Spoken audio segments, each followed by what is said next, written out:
Hi hello అండి, మినపప్పు recipe ఎలా ప్రిపేర్ చేసుకోవాలో వీడియోలో చూసేద్దాము. ఇంకా ఆలస్యం ఎందుకు, వీడియోలోకి వెళ్ళిపోదాం. ఈ మినపప్పు కర్రీని ఇష్టపడని వాళ్ళు చాలా ఇష్టపడుకుంటూ తింటారండి. అలా ఉంటుంది మినపప్పు కర్రీ. ఫస్ట్ ఒక బౌల్ తీసుకొని 2 కప్పుల దాకా మినపప్పుని వేసుకున్న తర్వాత ఫ్రెష్గా ఒక 2-3 సార్లు కడుక్కొని పెట్టుకోవాలి.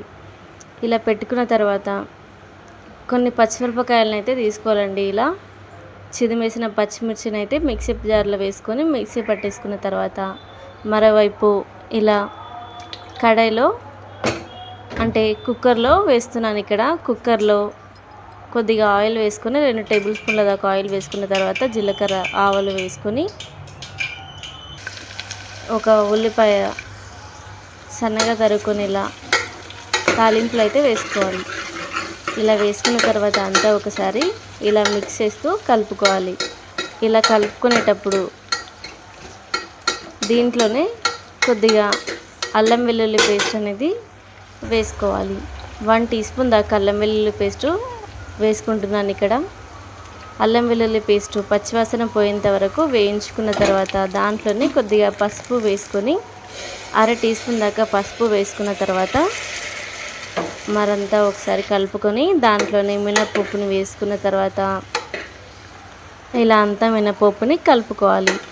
ఇలా కలుపుకున్నాక ఇలా కాయకాయగా అయితే ఉంటుంది కదా, దీంట్లో కలుపుకొని కొద్దిగా వాటర్ వేసుకుంటే సరిపోతుంది.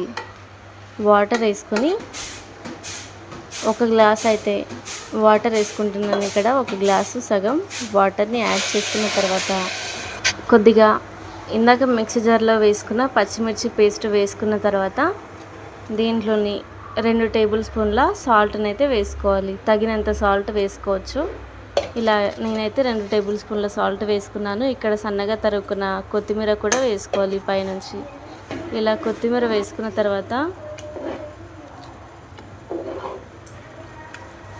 కుక్కర్లో మూతనైతే పెట్టేసుకోవాలి. మూత పెట్టేసుకున్న తర్వాత ఒక 2 విజిల్ వచ్చేంత వరకు ఉడకనిస్తే సరిపోతుంది. ఈ ప్రాసెస్లో అయితే రావాలి.